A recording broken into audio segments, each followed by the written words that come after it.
تو اللہ کے نبی اللہ کے پاس واپس لوٹتے ہیں تو نمازیں کم ہوتی ہیں، 5 کر کر آخر میں کہاں تک آتے ہیں؟ 5 نمازیں بچ جاتی ہیں۔ کتنی نمازیں فرض کی گئی تھیں؟ 50 نمازیں فرض کی گئی تھیں۔ اور جب 5 نمازوں کو لے کر واپس لوٹتے ہیں تو اس وقت بھی موسیٰ علیہ السلام کہتے ہیں کہ یہ نمازیں بھی تمہاری قوم پر کیا ہے؟ بھاری پڑیں گی۔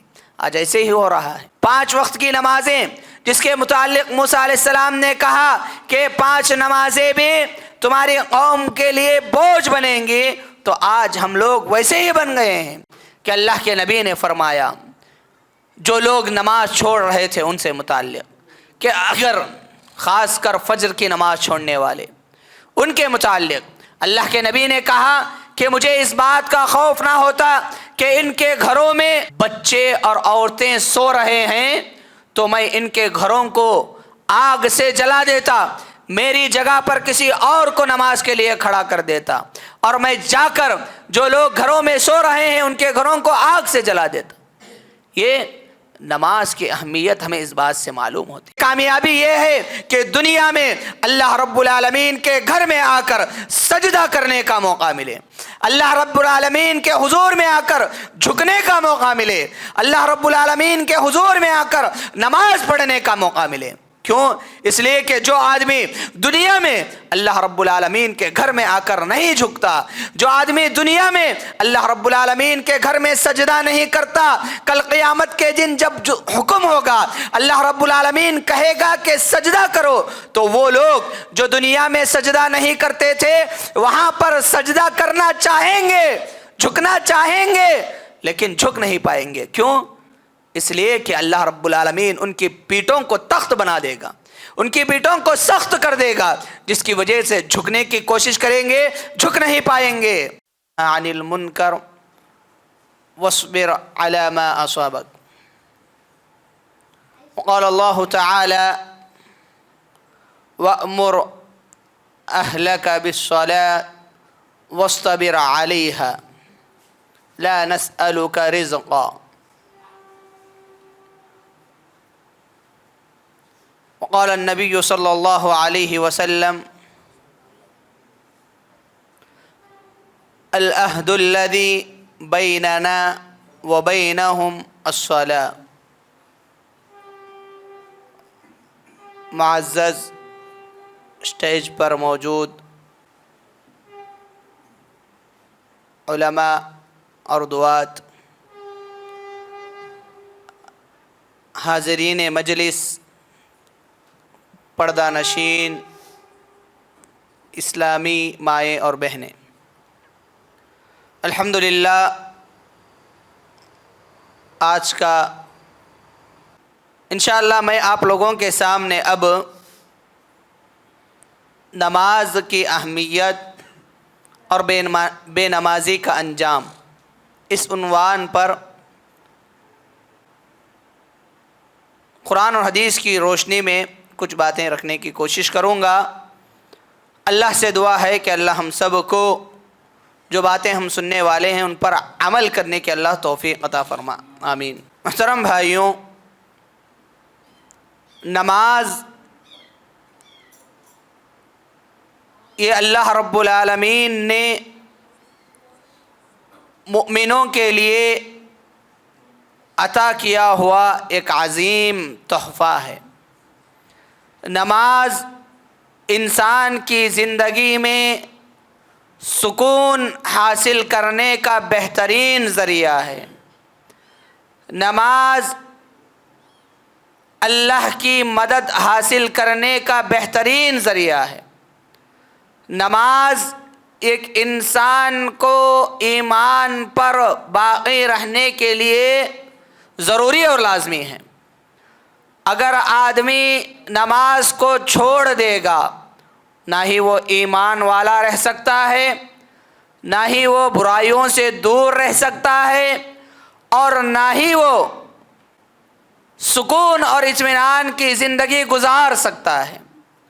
الغرض نماز آدمی کے لیے دنیا میں سکون کا ذریعہ بھی ہے اور آخرت میں نجات پانے کے لیے ضروری اور لازمی ہے۔ محترم بھائیوں، سب سے پہلے ہم لوگ نماز کی اہمیت کیا ہے اس کو جانیں گے۔ نماز کی اہمیت اس بات کا اندازہ لگانے اور نماز کی اہمیت جاننے کے لیے ہمارے سامنے سب سے اہم چیز جو آتی ہے، جو حدیث جبرائیل میں اسلام کے ارکان کے متعلق اللہ کے نبی سے سوال کیا گیا۔ جبرائیل امین نے پوچھا کہ اسلام کیا ہے؟ تو آپ نے فرمایا، جناب محمد الرسول اللہ صلی اللہ علیہ وسلم نے، الاسلام ان تشہد ان لا الہ الا اللہ وان محمد الرسول اللہ واقام الصلاۃ وایتاء الزکاۃ وصوم رمضان وحج البیت۔ آپ صلی اللہ علیہ وسلم نے کہا کہ اسلام یہ ہے کہ اللہ اور اس کے رسول کی شہادت دی جائے اور نماز قائم کی جائے۔ تو میرے بھائیوں، یہ نماز کیا ہے؟ اسلام کے جو 5 پلیرز ہیں، 5 ستون جو ہیں، ان میں سے ایک اہم ستون نماز ہے۔ جس طرح سے ایک مکان، ایک گھر اپنے پلیروں کے بل بوتے پر ٹکتا ہے، انہی کی وجہ سے قائم رہتا ہے، اسی طرح ایک مومن جو ہے اسلام پر، ایمان پر نماز ہی کے ذریعے قائم رہ سکتا ہے۔ نماز کی اہمیت ہمیں اس بات سے بھی معلوم ہوتی ہے کہ اللہ رب العالمین نے انسانوں پر جتنی بھی عبادتیں فرض کی ہیں، وہ ساری عبادتیں اللہ رب العالمین نے انسانوں پر دنیا میں فرض کی ہیں۔ جبرائیل آ رہے تھے اور اللہ کے نبی کو بتا رہے تھے کہ یہ کام تمہارے لیے فرض کیا گیا ہے، لیکن اللہ رب العالمین نے نماز کی فرضیت کے لیے خود اللہ کے نبی کو آپ کے پاس بلا لیا۔ معراج کے وقت اللہ کے نبی کو جو تحفہ دیا گیا، ان میں سے ایک عظیم تحفہ نماز ہے۔ اسی لیے آپ صلی اللہ علیہ وسلم جب نمازوں کو لے کر واپس لوٹ رہے تھے، کیا ہوا تھا؟ موسیٰ علیہ السلام نے کہا، میں نے اپنی قوم کو دیکھا ہے کہ وہ نمازوں کی پابندی نہیں کر رہی تھی، تو اللہ کے نبی سے کہا کہ تم جا کر نمازوں کو کم کراؤ، نمازوں کو تخفیف کراؤ۔ تو اللہ کے نبی اللہ کے پاس واپس لوٹتے ہیں تو نمازیں کم ہوتی ہیں، 5 کر کر آخر میں کہاں تک آتے ہیں؟ 5 نمازیں بچ جاتی ہیں۔ کتنی نمازیں فرض کی گئی تھیں؟ 50 نمازیں فرض کی گئی تھیں۔ اور جب 5 نمازوں کو لے کر واپس لوٹتے ہیں تو اس وقت بھی موسیٰ علیہ السلام کہتے ہیں کہ یہ نمازیں بھی تمہاری قوم پر کیا ہے؟ بھاری پڑیں گی۔ آج ایسے ہی ہو رہا ہے۔ 5 وقت کی نمازیں جس کے متعلق موسیٰ علیہ السلام نے کہا کہ 5 نمازیں بھی تمہاری قوم کے لیے بوجھ بنیں گی، تو آج ہم لوگ ویسے ہی بن گئے ہیں جیسے بنی اسرائیل کی قوم تھی۔ محترم بھائیوں، آپ صلی اللہ علیہ وسلم پھر واپس نہیں گئے۔ 5 نمازیں جب رہ گئیں تو اللہ کے نبی واپس جانا شرمندہ محسوس کیے، شرم محسوس کرتے ہوئے واپس نہیں گئے۔ اور اس کے بعد کیا ہوا؟ اللہ نے کہا، ہی 5 وہی 50، یہ 5 نمازیں ہیں، لیکن ان 5 نمازوں کو پڑھنے کا ثواب 50 نمازوں کے برابر ہے۔ اور اسی طرح نماز کی اہمیت کا اندازہ ہم اس بات سے لگا سکتے ہیں کہ اللہ کے نبی نے فرمایا، جو لوگ نماز چھوڑ رہے تھے ان سے متعلق، کہ اگر خاص کر فجر کی نماز چھوڑنے والے، ان کے متعلق اللہ کے نبی نے کہا کہ مجھے اس بات کا خوف نہ ہوتا کہ ان کے گھروں میں بچے اور عورتیں سو رہے ہیں تو میں ان کے گھروں کو آگ سے جلا دیتا، میری جگہ پر کسی اور کو نماز کے لیے کھڑا کر دیتا، اور میں جا کر جو لوگ گھروں میں سو رہے ہیں ان کے گھروں کو آگ سے جلا دیتا۔ یہ نماز کی اہمیت ہمیں اس بات سے معلوم ہوتی ہے۔ اور اسی طرح یاد رکھیے، قیامت کے دن جو سوال کیا جائے گا، اللہ رب العالمین اس کے حقوق کے بارے میں جو سوالات کرے گا، ان میں سے ایک اہم سوال نماز کے متعلق ہوگا۔ سب سے اہم سوال جو اللہ اس کے حقوق سے متعلق کرے گا وہ یہی نماز کے متعلق ہوگا۔ اللہ کے نبی نے فرمایا اول ما یحاسب بہ العبد یوم القیامہ، قیامت کے دن جو سب سے پہلا سوال بندوں سے اللہ رب العالمین کرے گا اس کے حقوق کے متعلق، اللہ کے جو ہم پر حقوق ہیں، اللہ کے لیے جو ہمیں کام کرنا ہے، ان کے بارے میں اللہ پوچھے گا نا ہم سے۔ تو کس بارے میں پوچھے گا؟ سب سے پہلے نماز کے بارے میں پوچھے گا۔ اور یہی وجہ ہے کہ آپ صلی اللہ علیہ وسلم نے کیا کہا کہ تم جب تمہارے بچے 7 سال کے ہو جائیں تو انہیں نماز کا حکم دو، اور وہ جب 10 سال کے ہو جائیں تو انہیں مار کر نماز کی طرف بھیجو۔ اور اسی طرح لقمان حکیم نے اپنے بیٹے کو نصیحت کرتے ہو کہا یا بنی اقم الصلاۃ وامر بالمعروف وانہا عن المنکر واصبر علی ما اصابک، اے میرے بیٹو تم نماز قائم کرو، اے میرے بیٹے تم نماز قائم کرو اور نیکی کا حکم دو، برائی سے روکو، اور ایک کام کرنے کی وجہ سے جو مصائب آئیں گے، جو مشکلات آئیں گے، اس پر صبر کرو۔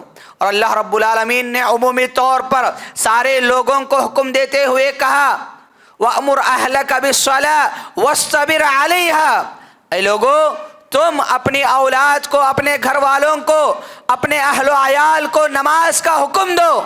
اور اس کے بعد اللہ نے کہا تم بھی نماز پر قائم رہو۔ محترم بھائیو، یاد رکھو اولاد کیا ہے؟ باپ کے نقش قدم پر چلنے والی ہوتی ہے، باپ کو دیکھ کر پلی اور بڑی ہوتی ہے۔ اگر باپ بے نمازی ہو تو اولاد بھی باپ کی بات سن کر نمازی نہیں بن سکتی۔ اگر باپ نمازی رہیں گے، باپ 5 وقتہ نمازوں کی پابندی کریں گے تو انشاءاللہ اللہ رب العالمین اولاد کو بھی 5 وقتہ نمازی بنائے گا۔ اور ایک اہم چیز یہ ہے کہ ہم اولاد کو پانے کی جو حرص کرتے ہیں، اولاد کی نعمت اللہ رب العالمین دے اس کی جو ہم تمنا کرتے ہیں، اس سے پہلے ہم اللہ رب العالمین سے یہ مانگیں کہ اللہ رب العالمین ہمیں نیک اور صالح اولاد دے۔ محترم بھائیوں، آپ دیکھیے یہ عالمیہ ہے، دنیا کی حقیقت ہے کہ جب اولاد بگڑ جاتی ہے تو مسجد کے مولوی صاحب کے پاس آ کر، مسجد کے امام کے پاس آ کر لوگ شکایت کرتے ہیں مولوی صاحب ہمارا بیٹا بات نہیں سنتا، میرا بیٹا بگڑ گیا ہے، میرا بیٹا میری بات نہیں سنتا، یہ شکایتیں کرتے ہیں۔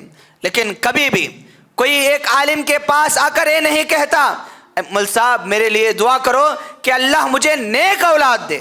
بہت سارے لوگ آ کر یہ کہتے ہیں کہ میرے لیے دعا کرو کہ مجھے بیٹوں کی شکل میں اللہ نعمت دے، لیکن یہ نہیں کہتا کہ مجھے نیک اولاد دے۔ میرے بھائیوں، یاد رکھو ہمیں جب ہم کسی سے کہتے ہیں کہ میرے لیے دعا کرو اولاد ہونے کی، تو ان سے یہی کہیں کہ وہ میرے لیے نیک اولاد کی دعا کریں۔ یہ اگر نہیں کریں گے ہم تو اولاد بگڑنے کے بعد کفِ افسوس ملنے کے سوا کچھ نہیں آئے گا، افسوس کرنے کے سوا کچھ ہاتھ نہیں لگے گا۔ محترم بھائیوں، نماز یہ بہت اہم چیز ہے۔ نماز کے ذریعے آدمی کامیاب ہو سکتا ہے، نماز کے ذریعے آدمی برائیوں سے دور رہ سکتا ہے۔ اللہ تبارک و تعالیٰ نے قرآن مجید میں کیا کہا؟ قد افلح المؤمنون الذین هم فی صلاتهم خاشعون، قد افلح من تزکا وذکر اسم ربہ فصلی۔ اللہ نے بار بار کئی جگہوں پر کامیابی نماز کے ساتھ جوڑ کر بتایا ہے۔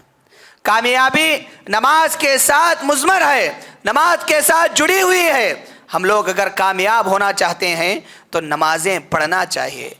یاد رکھیں میرے بھائیوں، کامیابی یہ نہیں کہ دنیا میں ہمیں محلات ملے، دنیا میں ہمیں اچھی نوکری ملے، اچھی چھوکری ملے، اچھی زندگی ملے، اچھا مکان ملے، یہ کامیابی نہیں ہے۔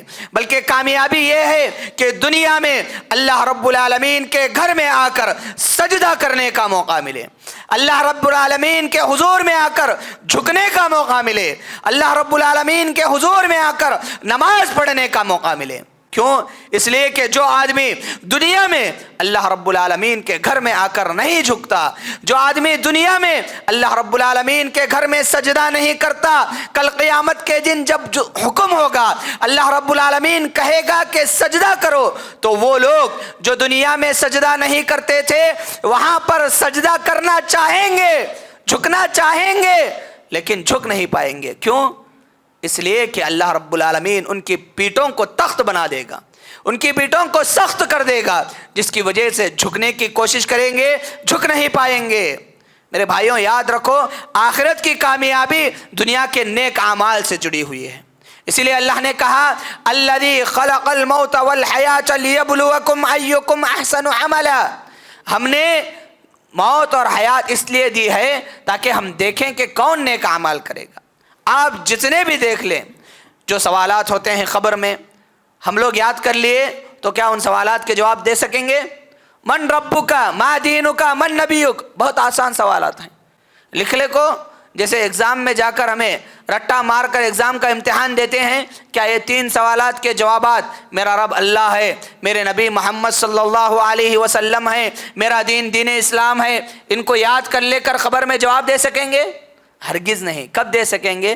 جب ہم وَعَمِلُوا الصَّالِحَاتِ، ایمان لا کر اعمال صالحہ کریں گے، تبھی ہم لوگ وہاں پر ان سوالات کے جوابات دے سکیں گے۔ اور اسی طرح اللہ رب العالمین جب نمازوں سے متعلق سوال کرے گا تو ہماری نمازیں صحیح رہیں گی، تبھی ہم لوگ کامیاب ہو سکیں گے۔ جب ہم اللہ رب العالمین کہے گا کہ سجدہ کرو، جب ہم نماز دنیا میں سجدہ کر رہے ہوں گے تو تبھی جا کر وہاں اللہ رب العالمین حکم دے گا تو ہم سجدہ کر پائیں گے۔ محترم بھائیوں، نماز کی اہمیت پر بہت ساری باتیں ہیں۔ آئیے ہم دیکھتے ہیں بے نمازی کا انجام کیا ہے۔ آپ جانتے ہیں کہ جب جنتی جنت میں داخل ہو جائیں گے، جہنمی جہنم میں چلے جائیں گے، تو جہنمیوں سے سوال ہوگا، جہنمیوں سے پوچھا جائے گا ما سلککم فی سقر، تم لوگ جہنم میں کیوں گئے ہو، جہنم میں تمہارا ٹھکانہ کیوں بنا ہے؟ تو جہنمی کہیں گے لم نک من المصلین، ہم بے نمازی تھے، ہم نماز نہیں پڑھتے تھے، اس لیے اللہ رب العالمین نے ہمیں جہنم میں ڈالا۔ اور اسی طرح قرآن میں جہنم کا ایک نام ذکر کیا گیا ہے، ویل۔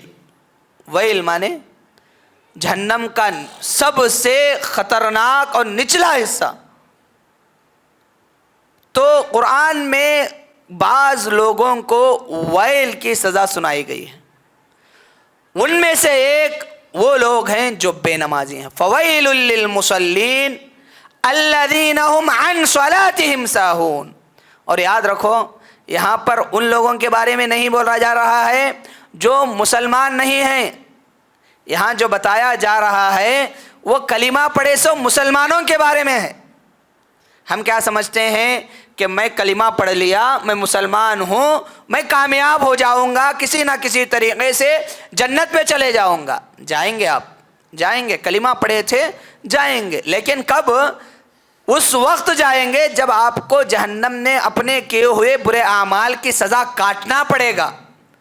دنیا میں جتنے برے اعمال کیے تھے ان برے اعمال کی سزا بھگتنے کے بعد آپ جنت میں آئیں گے۔ تو اسی لیے اللہ نے کہا فَمَنْ زُحْزِحَ عَنِ النَّارِ وَأُدْخِلَ الْجَنَّةَ فَقَدْ فَازَ۔ جب حساب کتاب ہوگا، جب حساب و کتاب ہوگا، تو حساب و کتاب ہونے کے بعد ڈائریکٹ جنت میں جانا یہ کامیابی ہے۔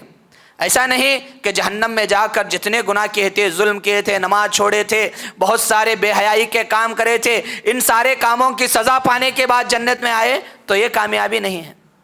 اللہ کے نبی نے کیا کہا؟ رائی کے دانے کے برابر بھی ایمان ہے تو جنت میں جائیں گے، لیکن کب؟ جب گناہوں کی سزا پانے کے بعد۔ اسی لیے میرے بھائیو یاد رکھو، یہاں پر اللہ نے کہا فویل للمصلین، ان لوگوں کے لیے ویل ہے، جہنم میں سب سے ذلیل کرنے والی سزا ہے، جہنم کے سب سے نچلے جگہ میں ان کا ٹھکانہ ہے۔ الذین هم عن صلاتهم ساہون، جو نمازوں کو چھوڑتے ہیں سستی کی وجہ سے۔ آج کون ہے ایسا جو نمازوں کو اس بہانے کے علاوہ کسی اور بہانے سے چھوڑ رہا ہے؟ کون ہے جو سستی کے علاوہ کوئی اور بہانہ ہے اس کے پاس؟ ہر آدمی جو نماز چھوڑ رہا ہے صرف اسی لیے کہ اس کے اندر سستی ہے، یا نہیں تو اس کے اندر دنیا کی محبت آ گئی ہے۔ اور اللہ کے نبی نے فرمایا تھا کہ جب لوگوں میں دنیا کی محبت آ جائے گی تو ان کے اوپر جس طرح سے دسترخوان پر کتے جو ہے ٹوٹ پڑتے ہیں اس طرح سے لوگ ٹوٹ پڑیں گے۔ آج یہی حالت ہے ہماری، مسلمان اتنی تعداد میں ہونے کے باوجود کافروں کا ہم پر دبدبہ ہے۔ وجہ کیا ہے؟ کہ ہم لوگ نمازوں میں سب سے پیچھے ہیں۔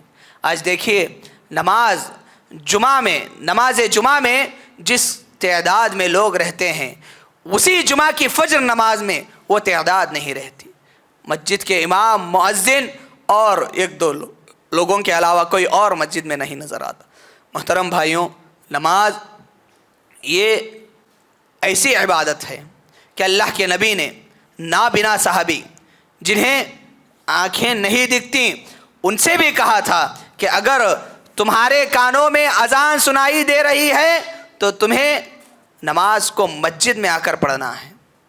اور ایسے دور میں جب راستے میں کانٹے دار درخت ہیں، موذی زہریلے جانوروں کے آ کر ڈسنے اور نقصان پہنچانے کا خدشہ اور ڈر ہے، ایسے حالت میں اللہ کے نبی نے صحابی کو کہا کہ تم مسجد کو آ کر نماز پڑھو۔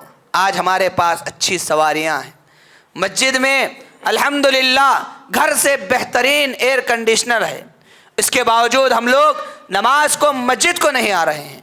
محترم بھائیوں، اللہ کے نبی کے دور میں صحابہ کرام اور کافروں کے درمیان جو فرق تھا وہ اسی نماز کے ذریعے تھا۔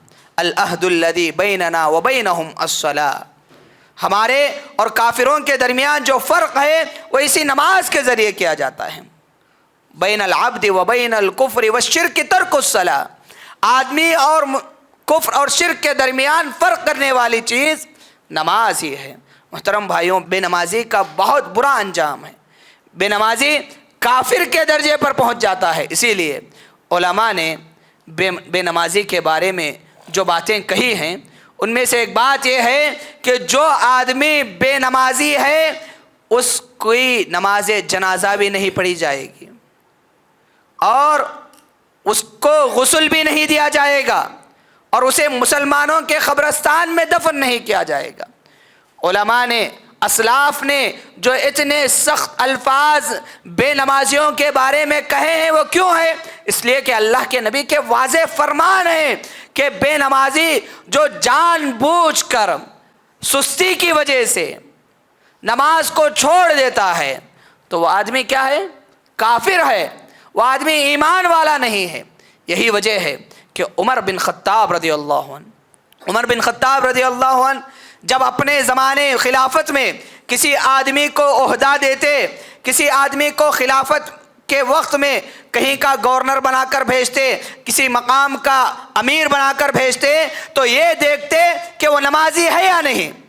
اگر نمازی ہوتے تو انہیں عہدہ دیتے تھے، نمازی ہوتے تو انہیں عہدہ عطا کرتے تھے، کہیں ذمہ داری دیتے تھے۔ آج ہماری حالت یہ ہے کہ بڑی بڑی ذمہ داریاں لینے والے بے نمازی ہیں، امام کو کہنے والے بے نمازی ہیں، امام کے پیچھے ہاتھ دھو کر پڑھنے والے بے نمازی ہیں۔ نعوذ باللہ، ایسے بے شمار واقعات ہیں کہ مسجد کے ذمہ داران نماز نہیں پڑھتے لیکن مسجد کے امام پر طرح طرح کے اصول ضوابط لگاتے ہیں، طرح طرح کے شرائط لگاتے ہیں۔ نعوذ باللہ۔ میرے بھائیوں، یاد رکھو اس امام سے جو سوالات ہوں گے اس سے زیادہ سوالات آپ سے ہوں گے۔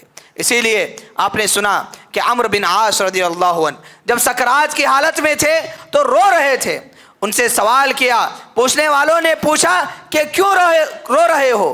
کیا آخرت سے ڈر کر رو رہے ہو؟ کیا اللہ کی جو جہنم بنائی گئی ہے اس سے ڈر کر رو رہے ہو؟ کیا موت سے ڈر کر رو رہے ہو؟ تو عمرو بن عاص رضی اللہ عنہ نے کہا کہ میری زندگی کے 3 دور تھے، ان میں سے ایک دور تھا جب میں ابھی اسلام قبول نہیں کیا تھا، اگر میں اس دور میں مرتا تو مجھے یقین تھا کہ میں ڈائریکٹ جہنم میں چلا جاتا۔ میری زندگی کا دوسرا دور اللہ کے نبی پر ایمان لانے کا دور تھا، اگر میں اس دور میں مرتا تو ہو سکتا ہے کہ میرے نیک اعمال کی وجہ سے میں جنت میں جاتا، لیکن میری زندگی میں تیسرا ایک دور آیا جس میں مجھے ذمہ داری دی گئی. اب مجھے نہیں معلوم کہ میں نے اس ذمہ داری کو کیسے نبھایا.